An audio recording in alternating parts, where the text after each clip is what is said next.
everybody. Welcome to another episode of the Roundup, Hello News' weekly show where we round up and talk about all the hot topics and news that happened this week in South Florida.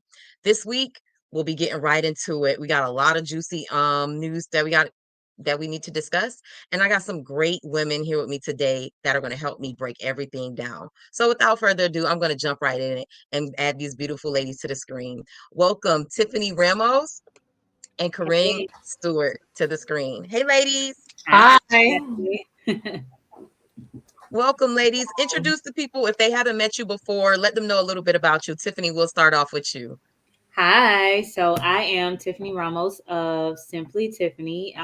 Those of you who don't know me in Miami by now, I've done a number of things. You've either seen me at an event, working it, or attending because that's just kind of my thing.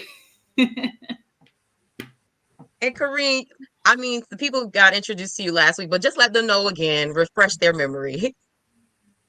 Hi, I'm Corinne Stewart. I'm the owner of Opportunity Curator. I'm here for all your digital marketing needs. Hey, thank you, ladies, for joining me this week. Also, thank you for being new team members of Hilo News and helping me build the vision. So I really appreciate you guys. And I wanted to make sure I introduce people to our new team members through this platform. So thank you. Thank you. Thank you. Well, all the pleasantries are out of the way. We're gonna jump right into it. It's a lot of juicy news that we need to break down and a lot of stuff that has happened this week. So we'll jump right into it with the politics. This week, Senator Shevrin Jones, he was presenting to the Florida House a new bill that will amend the congressional map. And so I'll pull up that story for you guys so you can see it. But have you guys heard about what was going on in the state capitol? And what they wanted to do essentially was pretty much gerrymander the district. And so it would have split congressional district 24 into two different locations. And so right now, Congressional District 24 is represented by Frederica Wilson. Mhm. And if they would have approved this new gerrymandered map, part of the district would have been going to Congressman Diaz-Balart. And Right. so he's a Republican from Hialeah, and we all know what happens when gerrymandering takes place. Mhm. Our votes get split. We can't, we don't have the proper representation. But today we got breaking news. We actually originally reported about the the map wanting to be splitting up Miami Gardens, and then we got breaking news sent to us as a tip that it actually was not adopted and that they actually listened to Senator Shevrin Jones. What do you guys Yes. think about this when they try to chop up our votes like this? So they're basically trying to strengthen the Republican vote. And of course, as they're doing in different states, they're trying to make sure that voting rights are trampled upon. And I'm so glad that we have Shevrin Jones in our corner to make sure that doesn't happen. We need more people like him in Florida. Absolutely. I agree. I've met Chevron a couple times now, and he's definitely a fighter for us. And I truly, truly appreciate all the hard work that he's putting behind the scenes and in the forefront. So great job, Miami Gardens. Exactly. I love that, and I'm just going to read this tweet that was came down uh, from the account Mary Ellen Class. She said, Florida Senate reapportionment. Look at me fucking up that word. It is reapportionment. Excuse me. Florida Senate reapportionment chair accepts Chevron Jones' amendment to redistricting map, keeping the city of Miami Gardens whole. And they said that it was a bipartisan gesture in the face of Ron DeSantis. And so that gets an applause because right now, especially in the state of Florida with the Republican rule, a lot of things aren't being done in our favor or but the Democratic party's favor. So I like the fact that they saw that, hey, this could be detrimental to the residents of Miami Gardens. So kudos to Chevron. Like you said, he's always working up there in Tallahassee. Exactly. And we need to make sure that we're always looking out for all the dealings that are going on in these back rooms, because Absolutely. if we think that what we saw in the last election was the peak of it, it's not. Mhm. Because Oh, they're gonna definitely be not. more tricks that are gonna come.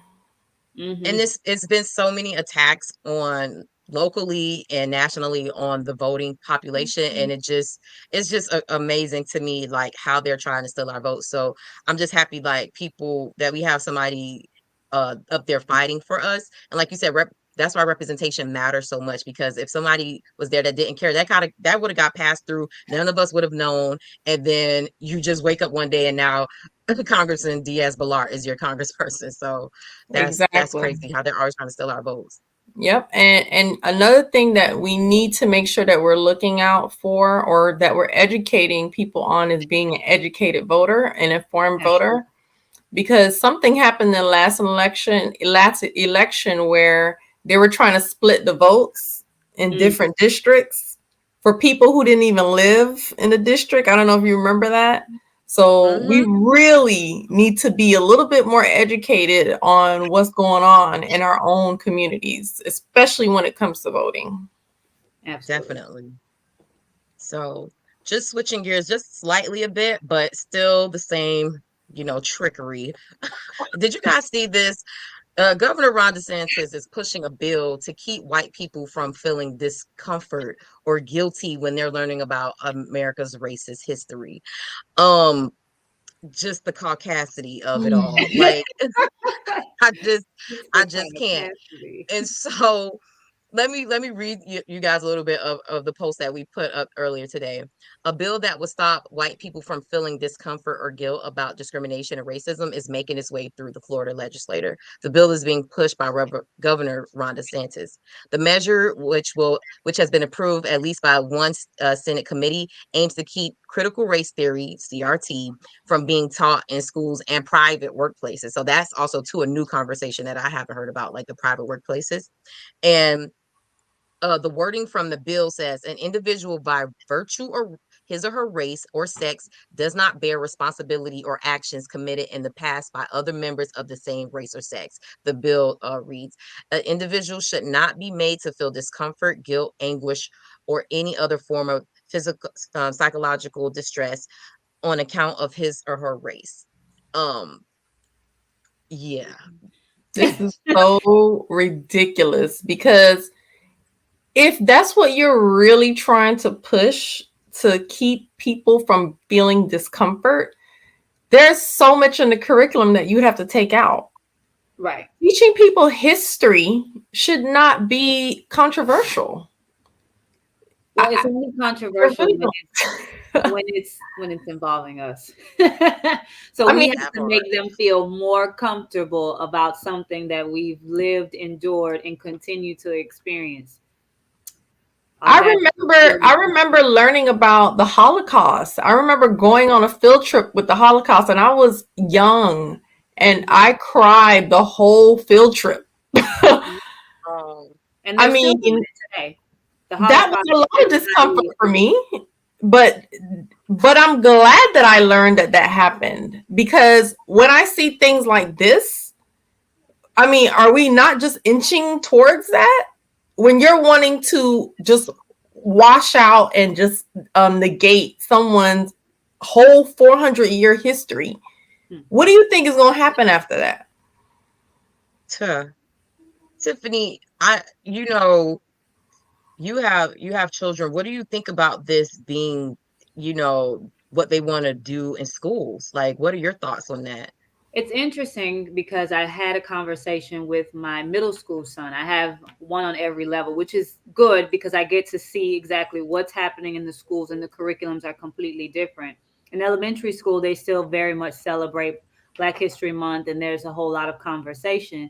But my middle school son that attends a private school here in Miami, there's very little conversation, but there is a trip to the Holocaust Memorial next week, ironically. And when I mentioned it to him, we were actually watching a show, the women of the movement regarding Emmett Till's death and the activism that his mother took on following. I said, have you guys ever heard this story? And he said to me, Mom, you know what kind of school I go to. You know we don't talk about that. And it was jaw dropping. He's like, we don't talk about that stuff. We barely talk about that type of history. And it's amazing that something that made it to the federal court is not discussed on a middle school level, but we're talking about, like you said, the Holocaust. So we don't want them to feel uncomfortable about the things that we went through. but we can take them to a memorial at 13 and 14 years old for them to see what they went through, right? It's okay to make them uncomfortable, but not. Okay. I mean, as a parent, it's difficult, and it just means that I have to reiterate our history as much as possible. Make sure that I introduce everything about our culture as much as possible because it is lacking in the schools. They aren't talking about it. They aren't talking about it in high school. And more, I learn every year, less and less of our history is being discussed. We learn about Martin Luther King and Rosa Parks and forget about everyone else before them and everyone else after them. Definitely. And you know what? To me, I'm okay with learning about different people's histories, like what happened to our Jewish brothers and sisters with the Holocaust, and our Native brothers and sisters, Of course. Hispanic, Latinx. Like I'm okay with learning that. Like you said, when you learn about certain things, you don't repeat it. And the interesting thing is this: they're okay with teaching us. The inverse of Black history, making us seem like we were happy to be slaves and nothing happened before slavery. We had no existence before that in Africa. They're okay with letting us feel uncomfortable and maybe embarrassed or ashamed as students when we learned about it. But if we actually share the true horrors and what white people did to Black people in this country, now it's like, oh no, white people are going to feel discomfort and they shouldn't feel that. And like for decades, that's what we learned in school, and we had to endure that. But now that is being put in troll, it's being the real story is being told. Now it's like, oh no, like no, let's not let people feel discomfort. I'm like, these are I just don't even understand the people who support this and are like, okay, yeah, this is what we want. And these are the people like that make our laws. Like forget your neighbor who believes this. These are the people who Absolutely. say we're gonna decide the rules of the country, the state, the city, and this is how they think about race. Something like But we all know that's true. What critical race theory is. make no mistake, those people who are proposing these type of things, they don't really believe this stuff. They're using it as a tool. Mm. They're using it as a tool to say, well, this is what the other side wants to do. They want to give you discomfort. They want to teach your kids to fear and all that stuff, that they're the oppressors. Great So point. vote for me, basically. It's just a fear mongering tool that they have been using for a very long time, and it has never failed them. Mm. You understand that? That's a Mm-hmm. Yeah. tool that has been working for them for decades. Mm-hmm. So it should come to no surprise to anyone that they're still going to be using it. Mm.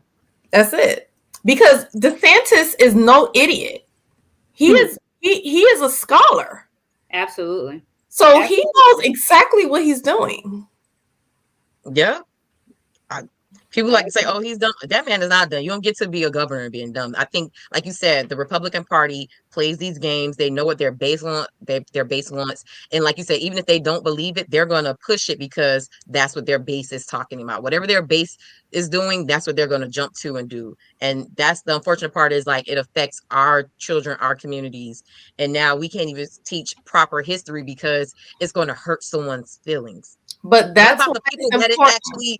What about the actual slaves and the people during the Jim Crow and Civil Rights era? Like they were physically hurt. Like just But that's think why about that. it's important that we as parents that we demand that type of education for our children, whether we're going to pull our kids out or whether we're going to teach it ourselves.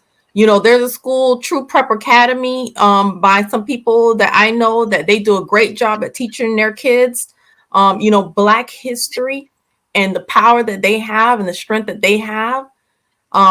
We need to have more like that, more institutions that teach actual history. I totally agree. Mm-hmm. Totally agree. Just switching gears a little bit to, I guess, a little bit positive news or some people doing some good things in the community. Lester Brown Park in Miami Gardens is being renovated. And the reason why I wanted to bring this up because a lot of people are like, "Who was Lester Brown?" A lot of times I didn't know who he was, and so Naim, who was on with us last week, she reported on this story as well. And Lester Brown Dr. Lester Brown was a resident of the city and was the first Black person to receive a National Science Foundation scholarship to study science and mathematics. He was the first Black president of Sigma chapter of Phi Delta Kappa at the Ohio State University in Columbus.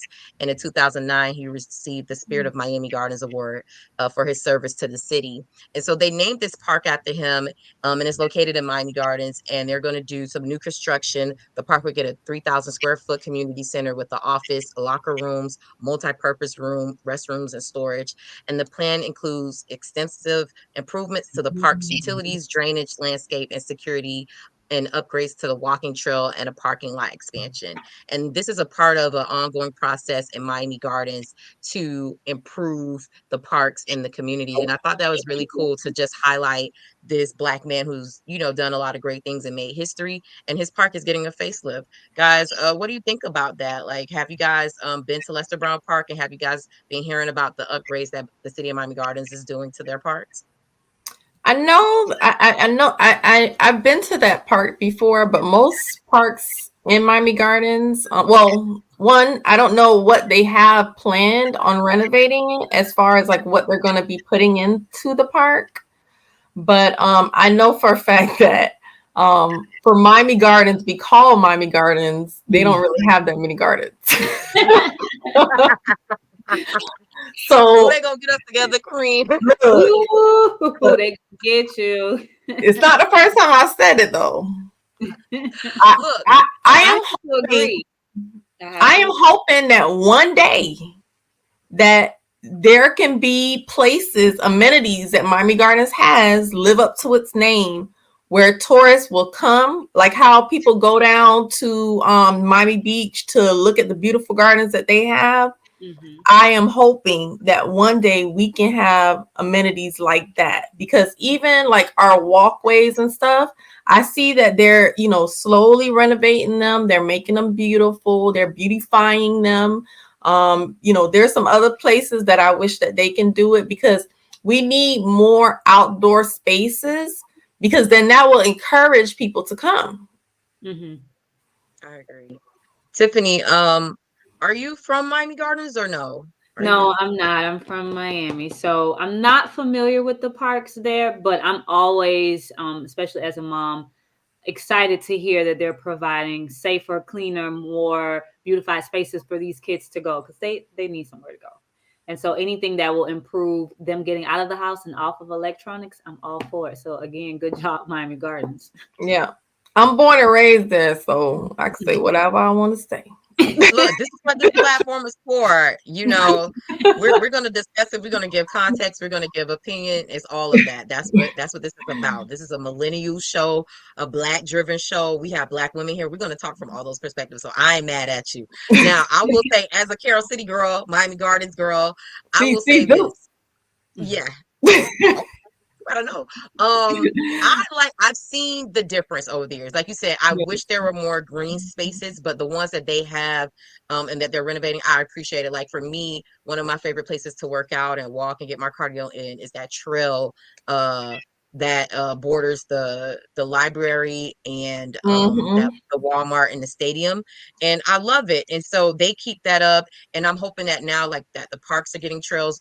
Betty T. Ferguson Center is always a great place to work out, and they keep that up. So I'm hoping now that that now all these renovations are like taking place, and that money is trickling down to where it needs to go to for the park renovations, because that stuff takes years, because they passed these I think they passed that bond like maybe 6-7 years ago, so it's taking time to get all of that stuff done.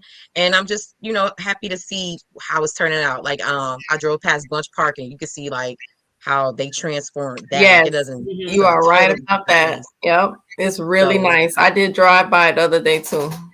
Yeah, so kudos to Miami Gardens. When I feel like this, when people are doing positive things, let's highlight it. Trust me, if somebody doing some bullshit, we definitely gonna talk about it too. But if they're doing something good, let's talk about that too. Yeah, I'm waiting on Risco Park though. Okay. Oh yeah, that's my park. So I'm waiting on it. Which one is Risco by? Is that by Carroll City Elementary School? Yes, North Carroll City. Yeah, North Carroll City.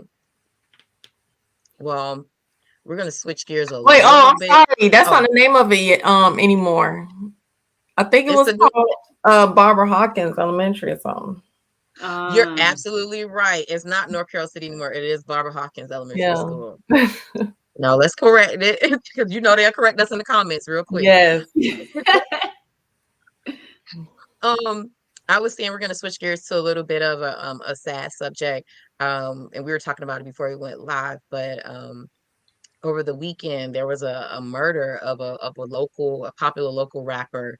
Um, his name was I want to get this right, Wavy Navy Pooh. That was his stage name, and it was a fatal drive-by shooting. It was kids and a woman in the car, from what I've heard. It was a Oh mother of my his child in the car.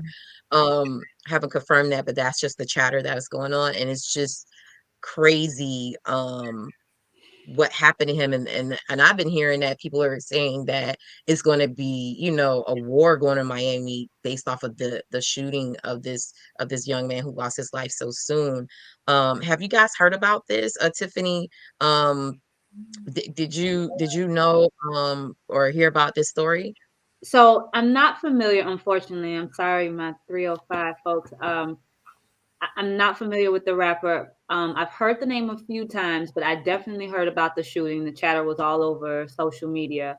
I'm just always heartbroken that this is become such the way of life here, especially here in South Florida. It's almost numbing to some people because it's always yet another again, another rapper or yet another black man or another young man, and it's sad. I don't, these stories always touch me differently, especially when there are children around and then there's never an answer to who did it. And then to hear you say now that, oh, well, the streets are going to be at war, it's scary. It's like, how do we get away from this? How do we stop this from happening? They're dying younger and younger, and there are no answers. Like I don't know. I saw it. I've heard stories. I saw a video, which is something else that social media have become very insensitive to the families, where we would post videos Mhm. of these sort of things that we just have no respect. A lot of the times the family don't even know before it hits the media. So it's definitely heartbreaking. Yep. Um, this violence is just insane. And the problem with violence is that it doesn't start with just taking the guns away. Hmm. It starts way before that. It Hmm. starts with having boundaries as a child. It starts Mhm. with making sure your community is taken care of. Do people have enough food to eat? Do people have enough money to live off of? Unfortunately, this will continue unless we deal with the problems that drive people to do these type of things. I totally agree. And I hate to hear that people are saying it may start a war. I don't want to see anybody else lose their life. To me, the way that the story was told, it almost seemed as if it was a hit, like the way they came in and got him. And that's so unfortunate that so many of our young talent, especially our young black men, died this way before Yeah, they I can, can hear you. live a full life. And I just wanted to say his, full name, Chandler Bien. He was 28 years old. Um, and he was signed to a music company, Quality Control Music. And Mm. so it's Isn't that what the unfortunate. city girls are signed to? Yeah, if I'm not mistaken, I think they're signed to that same label or that same company, and so it's unfortunate before he got a chance to see the full fruition of his success. He was gunned down, and my God, my prayers are to the people who were in the car who witnessed that. If Children. they're his, I know children, and that's it's just traumatic. It's almost like like you said, when is this going to stop? When is enough is enough? And I think, for me, it's like you said, smarter legislation, and also to, I think, stronger family structures could help us mitigate some of this. But I hate that people have to pay that price, and that lesson has to be learned with their life. Like, it's so unfortunate. And I know you guys, do you guys have sons? You both have sons, right? Yep. I have to. How does that, when you guys hear this type of news, like, how does that affect you? Like, are you more anxiety? Is there more fear? Like, how do you guys manage that? I know for me, especially during like all the George Floyd stuff and, during the pandemic, man, my anxiety shot up through the roof. Mm-hmm. Because there's always been violence, right? Especially in like the urban cities. There's always been just enormous, massive amount of violence. Mm-hmm. But it's like we're getting it from all angles, And so I just have to pray about it because you can't be with your kid 24/7, right? Mm-hmm. Even when, because you think that you're like, oh, they're 18 now, you're good. Unless they move to some like, place where there's nobody at all, this is just something that you have to face for the rest of your life as a mom. I mean, so though I don't even want to say what it's like because I've never had to deal with that. The closest I've come to is my nephew died from gun violence. And still, as an aunt, it ripped through me like nothing I've ever felt before.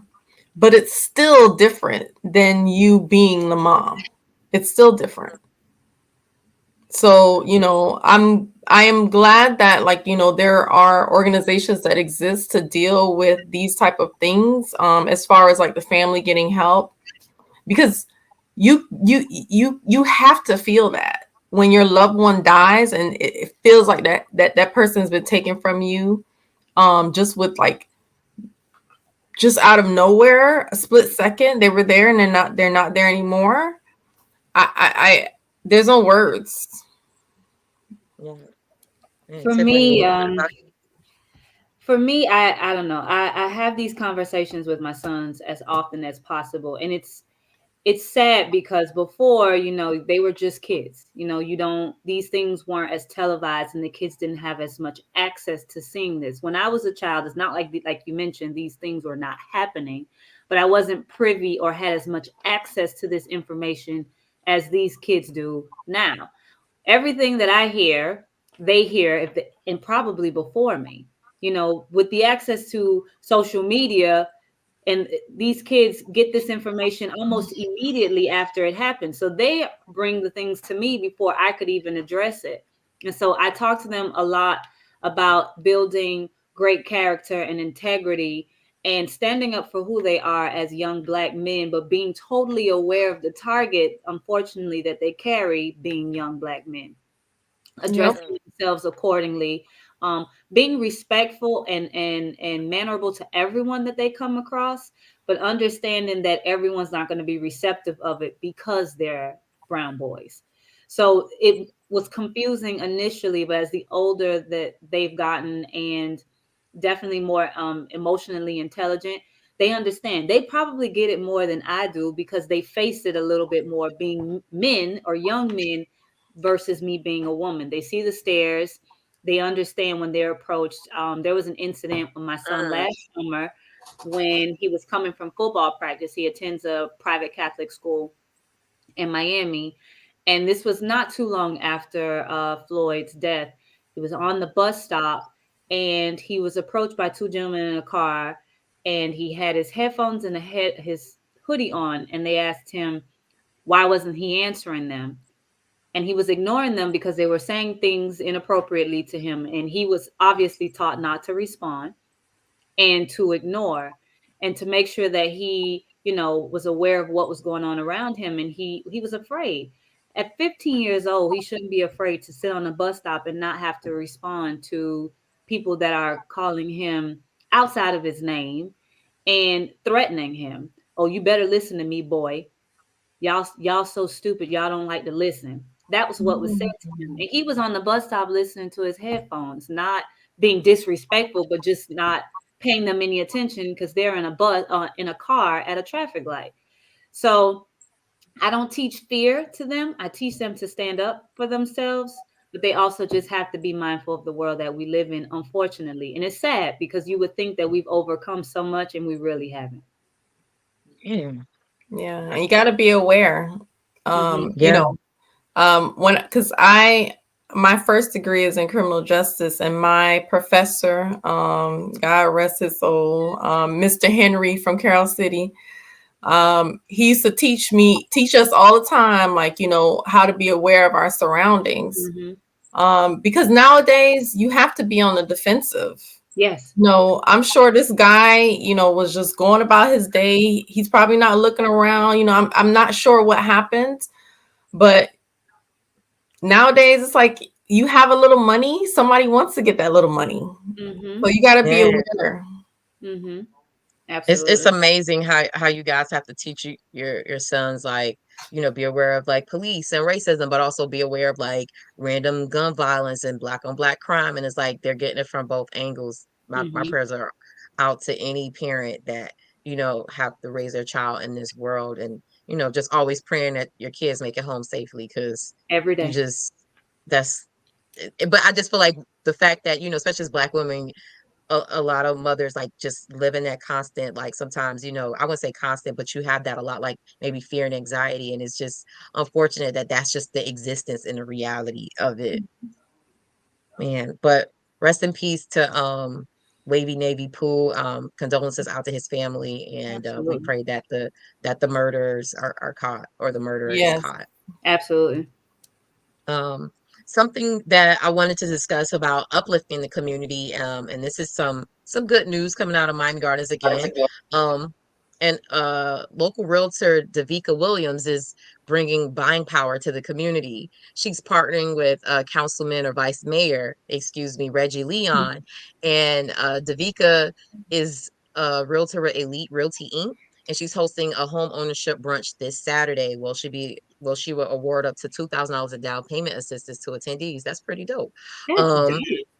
yeah, and she's gonna be doing this at Lorna's in Miami Gardens. Love their food. It's taking place from 11 Yeah. a.m. to 1 p.m. Yeah. So this is pretty good. Buying back the block, home ownership, building generational wealth. I think that's another way for us to alleviate a lot of our problems. Some of the things that we talked about, like building wealth and having access to different things, so we can have a better life. And it Yeah. starts just one step at a time. And it's a free event, so that's pretty dope that they're working to do that. What do you guys think about this when you see these type of partnerships with communities, with community organizations, and also government? We need more of them. Yes. Bring them on. We need more of them, because the more educated we are about building a legacy Mm-hmm. that includes a portfolio of real estate, you got a house, Mm-hmm. you got a condo, something. Mm-hmm. Because Black people right now, we are in a negative as Mm-hmm. far as wealth building.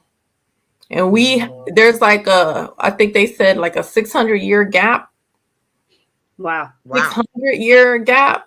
I don't know what we can do to close that gap, but the Black family, the Black household right now is in the negative. Wow. So anything we can do to put that number up, increase that number somehow, that household income, savings, we need to do it. Something that I have been telling people, look, if you can't buy a house by yourself, I know that a lot of people are like not trusting other people nowadays. If you can't buy a house by yourself, you need to get with somebody and buy a house. If you got to live on one side and they got to live on one side, you need to do that. Because Yeah. as you can see, rent has been steadily increasing. And last year, the increase accelerated. So if you're a single person and you're trying to rent an apartment or something, you better be making a lot of money. It got to be north of $50,000 for you to really be able to afford it. Mm-hmm. Or you And gotta move to Montana. yeah, and a lot Somewhere of in the these middle of the country. people who are inheriting, especially in Miami Gardens, I'm glad they're doing it in Miami Gardens, and I hope that event is packed, because especially in Miami Gardens, one, for the people who are inheriting these houses in Miami Gardens, do not sell. Mm. Do not sell, because one, well, it's two parts to that. So years ago, I learned that because of flooding, and because of the rising waters, there will come a day when all those multi-million-dollar condos that's on the beach, you're not gonna be able to live in them. Mm-hmm. So where Yeah, you it's think called they're gonna go? climate gentrification when they start to move in into our neighborhoods. Yeah, you see what happened in little Haiti. Mm-hmm. They done rebranded the whole neighborhood. I know, Magic City. Like, no, this Yes. little hate. So do not sell it. If you inherit a house in Miami Gardens, do not sell it. Okay. And then two, another thing that's happening is, as places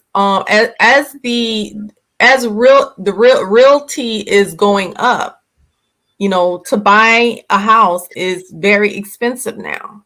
Mm-hmm. So what's happening is that people are getting outbid. They're not able to afford a house in, say, like West Pines. Mm-hmm. So they're now having to come in to more towards the center, into Miami Gardens, into more affordable places that Black and brown people live. So now when you're going to Miami Gardens, you're not just seeing, a Black person or brown person bidding on the house. Mm-mm. Mm. You're getting a more influx of people, and they may have money, but because some of these houses in Miami Gardens and even in Miramar where I live, they're like $350,000-$400,000. Wow. So it's a lot going Yeah. on right now. Hmm. Yeah. So people need Tiffany, to be aware. definitely. And Tiffany, I wanted to get your thoughts on it as an event planner, seeing this like this partnership between Reggie Leon and Davika. Like, what are your thoughts on that? And also too, just any thoughts that you have on, real estate right now. Well, I'll tell you one thing. After watching Selling Tampa, I might have to go get my license. Hello. I mean, listen, first of all, I'm just excited about seeing Black women in realty. And kudos to the owner of Elite Realty. She is killing the game. She's been featured in Forbes magazine. And she's just absolutely showing up and showing out for the South Florida brown girls. So I can appreciate seeing these type of events coming into our community, especially when they're free. And I agree with you. We certainly need to become more aware. We need to also educate our children on this. I'd like to see these events also include some sort of financial literacy for children as well, because these are things that we weren't taught. I mean, I can be honest. I come from two amazing parents, but they were more focused on getting great jobs and obtaining some sort of uh, retirement. Well, for those of us that are 35 and younger or 40 and younger, that may not be existent for us at 65. So if we can teach our children to invest and leave something for them to work with, I'm all for it. I think this is an absolutely amazing event, and kudos to Lorna's for hosting this. They've become Yes. people in that community, so it's really great to see these sort of things, and I hope there's more to come.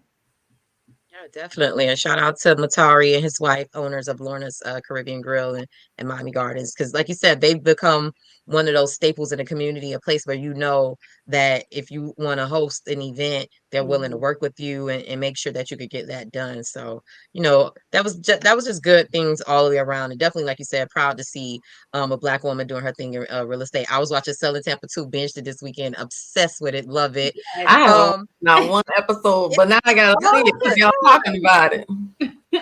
you know what? I wanted to do a review, and it's crazy. I don't know if you guys just pivoted a little bit, but I don't know if you guys saw that DJ Envy kind of put out his criticism of it and saying that he wished he saw more deals. And I agree with him, even though here's the thing, I enjoyed the show. I loved it for what it was, but I also too, just because I like real estate, I like looking at houses. So I'm like, I want to see more houses. The y'all drama, I get that you have to do that for reality TV to keep it going, to keep the plot moving. But I low key, they could have showed me 2-3 houses an episode and I would have ate that up too, because some of Yeah, those houses were but gorgeous, as you saw Tiffany, like, and it gives you a peek into like that Tampa real estate. I lived in that area for about a year, so I have a little bit of understanding, like how I didn't know there were like it was that lit over there in the Tampa Bay area. Like it's some big houses, a lot of oh millionaires yeah, there. And so they were it's showing some that on big the show, ballers over Tiffany, there. right? They were showing a lot of good scenery there. Tiffany froze a little bit, so when she comes back, we'll join Oh, her. okay, but DJ Envy should know better because he know a little bit about TV and entertainment. They not gonna show no deals because that's boring. Exactly. No, but to his Right. point, he did a comparison, and I agree with his point. He did a comparison to the same producers of their sister show, Selling Selling Sunset. Sunset.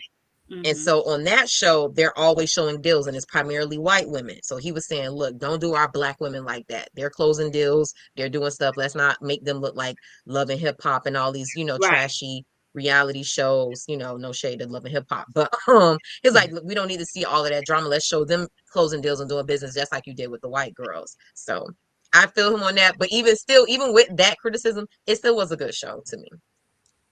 I gotta watch it. You should. You liked it, right, You Tiffany? should. Yeah, tune in. Well, just to lighten it up a little bit, we're gonna talk about some food. Now, I posted this thing over the weekend, and it got a lot of hits, and I wanted to know what y'all thought about it. We're talking about hood snacks, Num and for num. me, hood snacks is the hot sausage, the pickle legs, the pig feet, depending on you, the pickles, the hot Cheetos, the salt and vinegar, the candy, like I'm all gonna of give that y'all good the stuff. game. I'm gonna give y'all the That was game. That's I'm some of my listening. favorites. And what is some Tiffany? What's some of your favorite hood snacks? Well, here's the thing: do you eat or did you eat hood snacks, and do you still eat hood snacks? So let me just say this, because I know whoever's watching, if they're my friend, they're gonna say no, she didn't, because she's bougie. But I did. I wasn't crazy about the pickle legs and the hot sausages. The jars gross me out. Don't kill me, 305, please, y'all. Don't Nah, I kill ain't me. like them pickle eggs either. They gross me out a little bit. I liked pickles, pink cookies. I went to the ice cream truck. They came through the hood, so of course I ordered. But there were certain things I just could not get into. So it was definitely, if I was at the ice cream truck, what am I ordering? It's definitely going to be a pickle, a donut, some pink cookies, and Pink a cookies. What's pink cookies? blue ball. Those little pink Is it the ones that look like Are you? cookies, Do they look like like roses or flowers. daisies? Yeah, like Yes. flowers. Yes, I love those too. Look, Oh, okay. okay. Wait. So what that you claim, Tiffany? What neighborhood you from? What's So that you I drink? actually lived in Bull Country. And where? So Liberty I City. lived on 71st Street, Oh, 9 minutes from Miami Northwestern. I But don't know I nothing about I that. am a single for life. I did not attend Miami Northwestern. Nothing against my Bull family and those of you that I love. But yeah, I lived in Bull Country, right down 71st. But you said which high school you went to? I am a graduate of Miami Senior High. Oh, okay, so you went to Miami High. Okay. Mhm. And Kareem, you're from Carroll City, right? CC all the way. Okay. So I know you ate a hood snack. I'm from Carroll City. So what's on your hood snack list? Okay, so did you eat hood snacks, and do you still eat hood snacks? Yes, I did. This is what I used to do. I'm gonna give y'all the game. All right. Let's If see. y'all do it, let me know. Cause this is the best thing ever. Okay. So they used to give you the pickle, right? The huge pickle, and they put it in a bag for you, right? Mm-hmm. And you get some salt and vinegar chips, and you put the pickle in there. You just dump it in there, and you just grind the pickle with the chips, and that's how you eat it. Now, see, I like both of them, but I don't think I ever put them together. Telling I you, wouldn't do that either. Now I heard the pickle with the Kool-Aid. I never tried it. I don't think it's for me, but I never heard the pickle with the chips. nah, pickle with some salt and vinegar chips. Yeah, now that's the lick. Now, I just ain't never grind them together. Yeah, I'm not I grinding. have never had it again since I left. But it was the Joan when I was doing it. Okay. I would squish the pickle egg and the hot sausage together. I'm sorry, I ate it. I know y'all. Oh, I squished the hot sausage and the pickle egg together in a sandwich bag and eat that together. And of course, sometimes you may put the salt and vinegar chips in there, but Dang, and yeah, you ain't had no heart attack after that? all of that sodium and Jeez. carbs. I loved it. I love the hood snacks, all the candies, all the new candies, all the ice cream, Mhm. Big Dippers and all the hyper stripes and Hyper all of that. stripe. Loved it. The The big what?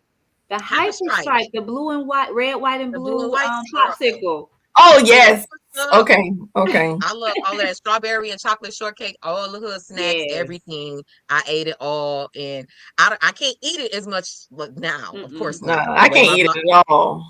The way this millennial, this 34-year-old body set up can't do it. But Mm-mm. every once in a while, if I'm in the hood and I see it, I'm sorry, I do give in and I will eat a pickle egg. I will buy a hot sausage. I will eat me some hood ass food. It's good. I Yeah. can't eat it all the time, but I will still eat it to this day if But I look, see you it. know what I used to do? Because we used to go to school early at that time. I don't know what time they start school now, but I think it was like 7 o'clock in the morning or something. There was a gas station right on the corner where I lived, and I used to buy all these sixlets. You know what sixlets? No, what's ciclet? I'm Sixlets about to is Google that. like it's like a little thin package with like little chocolate candies in them. And I used to get a whole bunch of them and eat them early in the morning. I'm like, Child, Lord, I don't know all why I used to of us do was that. eating crazy. All of us was eating crazy in the beginning, child, with the eating the hot Cheetos and drinking that Capri Suns. They used to sell that when I was in school. They used to sell it like you could find people selling it, and child, it was a Yes. treat.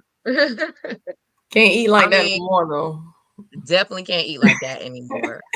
Um, Here we go. Uh-oh, sorry. No, you good, you good. We talking about hood snacks. We about to talk about some hood rappers. Okay. Love the hood rappers. Over the weekend, my Miami was lit, South Florida was lit from MLK weekend, and Jeezy was in town at Studio 183, and he was, hanging out with some people. Um, he was hanging out with Trick Daddy and Ball Greasy, and people. This was Papa Key's video that we reposted on our page, and he asked a question like, I would love to see a concert with all three. And then we posed the question like, would you want to hear music with all three? I call them the Kings of the South. I would love to see a Jeezy, Trick, and Ball Greasy soundtrack. What y'all think about that when y'all see like these kings of hip hop, Southern hip hop, hanging out together and possible, people wanting new music and some collaborations. I mean, I love Greasy. um, so anything he's involved in, I'm here for it. But yeah, I mean, I'd love to see whenever they can collab anyway, just because it shows the camaraderie, even though Mhm. they're all doing the same thing. It's good if they can link up and put some good old South music out. We need it. The culture needs it. We need to continue growing. So yeah, I love to see this. I ain't got no opinion. Wait. Wait. You don't like Jeezy? You don't like Trick? You I, don't like what? I'm not familiar with them like that. I only really know Jeezy and Trick. I don't really know Greasy, but shout out to Freezy. All right. Yep, hold on, Studio 183. Okay, we'll give you that. We'll give you that. Yeah, I mean, because that's not my scene, but I know who Jeezy and Trick is. Wait, Nice and Slow? That was You like don't his know big hit. nice And and he slow? Nice and slow. Nice is how you make it off the porch. Okay. I have Come no on. Look, idea what y'all talking about. see, the people be calling me bougie and stuff like no. I No, I go up for Miami music. I go up for them. I respect them. I do love Jeezy. I love Trick. So I if they guess gave I'm up for old these, school. I only know give me some like Luke. Oh man. Oh yeah. Okay. Okay. we too now. Okay. Everybody grew up booty shaking in Miami now, and so Nah, we that's Yeah, love for Luke. like sure. I Right. know certain artists like from Florida. Like I know like Flo Rida, those type of people, but I'm just not familiar with every single one. So Look, it's cool. It's Okay. some. Look, none of us knew Wavy Navy Pooh, and clearly Mm-mm. he was had the streets popping. So yeah, it happens. So I get it. But for Good. me, when I saw that, I was like, it was nostalgic for me because that's Right. definitely Jeezy and Trick. That was definitely the music they were bringing out hits when I was in high school and middle school. So for me, and college too, because Jeezy really had the clubs going up. So yeah. I I mean, was but like, the okay, fact that they're so close. They're in our community, like Studio 183. That's why I said shout out to Freezy because he built that right here in our community where people can come. They don't have to go all the way to South Beach to party. hmm. Like I got to give him his props. No, definitely got to give him his props. And I think that's a really good way to talk about events and introduce this new segment that Tiffany is going to be presenting us called Seen and Be Seen. I love it. We're gonna have to get you some music or something to introduce your segment. But Tiffany, tell Well, us what's popping because you're our lifestyle, our culture girl, our events girl. That's your thing. And you're gonna be mhm. telling us, you know, weekly about what's going on in the community. So this week, what's up? What should we know about? So I absolutely just felt like this was so necessary. We're going to be a media company talking about urban millennials, and listen, we should know what's going on. And one of the biggest things for me is that as a professional, we need to know where to go. Like I'm all for Studio 183, but I've gotten to a point where I can't really hang like that like I used to. So it's nice to find some other little spots, whether they be black owned or not, but places that we can go and bring our culture there as well. So weekly, I hope to be able to bring some places for folks to go. I put up a Facebook post a couple months ago and said, hey, I just want some drinks, some good vibes, but I want low key. And it was amazing that so many people got on my post and was like, that doesn't exist in Miami. And I'm like, what? Yes, it does. And they were sending me to Atlanta, Houston, DC. And then I had to think about it a little bit. We don't have an influx of these sort of locations for us, for those who don't want the club live or the studio or even the strip clubs, because that's what Miami's known for. Hmm. But I'm here to let folks know that there is certainly a scene and places to be seen in Miami that doesn't necessarily have to give you the club feel, that they can give you some low key, good old vibes. So for this week, we're just going to talk about the fact that the Urban, which is an outdoor event space down in Overtown, great location. It's right across the street from Red Rooster, which is also a black owned restaurant. If you haven't checked it out, I definitely recommend it. But the Urban, they were open last year. The pandemic kind of shut them down. They had some things going on, but the space marketing team for MLK decided to bring back their day party.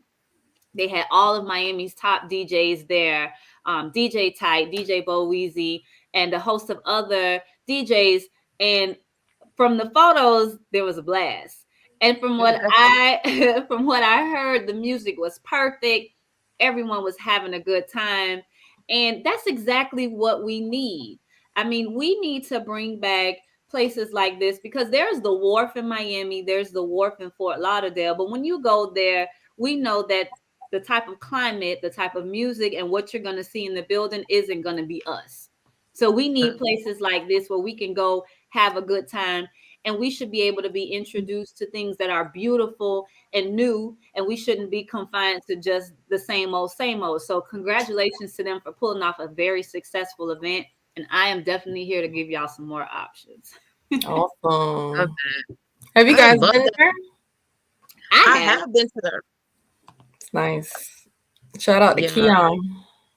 Yeah, Keon Williams, and that her Urban Miami team. I was so happy to hear that that they were coming back and they were hosting events there again because they had went away for a little bit. So Mhm. when you mentioned that they were hosting parties there again, I was like, oh yeah, like that's what's up. I actually really, really love that event space because they have like an indoor outdoor thing going on, right, Tiffany? Nice. Like, It's majority outdoor, but they do have the cabanas. They've actually expanded the space now, so they've got this greenery area that allows them to not only add more people but give more of a more luxurious feel. So you've got the turf grass there, so the ladies with the heels, you're going to be comfortable. You're not walking in rocks. And then they've got the food trucks there. I know Granny B's. I did see that they were there on Friday night. So it's cool. The Social Exchange, I believe, does an event there every Friday or at least once a month called the Vibe After Five. So I'm just happy to see something that we can have for ourselves without having to go to these other places where we're not always appreciated. So we can have something for us, ran by us, and filled with us. Yeah, yes, another thing that happens with those type of places, because okay, so now you have that place in Red Rooster across the street. So that invites hmm other businesses to say, Absolutely. well, there are big things happening in Mhm. this space. So let me get in on that too. So, you can build a whole new type of like district, Absolutely. just from those two places. In places that we originated. I mean, it's great that it's down the street from the that oldest part. church and that they reupholstered Red Rooster space trying to keep a lot of the culture that was there. It was originally, I believe, like a pool hall. And so they opened upstairs just above the creamery, a pool hall. So it's got a very vintage feel, but Miami, because it's open, it's a rooftop. Also, something that I certainly recommend. I believe that's open from Thursday to Sundays with a variety of music, with Sunday being their Caribbean night. So for all of Oh my wow. I Caribbean, haven't been there yet. I need to get there. oh You yeah, talking about Yeah, me Red Rooster, either. right? yes. So the restaurant's downstairs, and then to the left of it is the creamery, and then they have like a secret stairwell that leads up to the pool hall, which is a lounge. Small space, probably can accommodate about 75 to 100 people. DJ booth and beautiful bar, and then they have an outdoor space that overlooks where the urban is, so it gives you a rooftop feel. Well, I'm mad. I haven't made it to Red Rooster yet, neither one in Harlem or Miami. And I'm Oh so my. mad being so close all the time to both of those locations.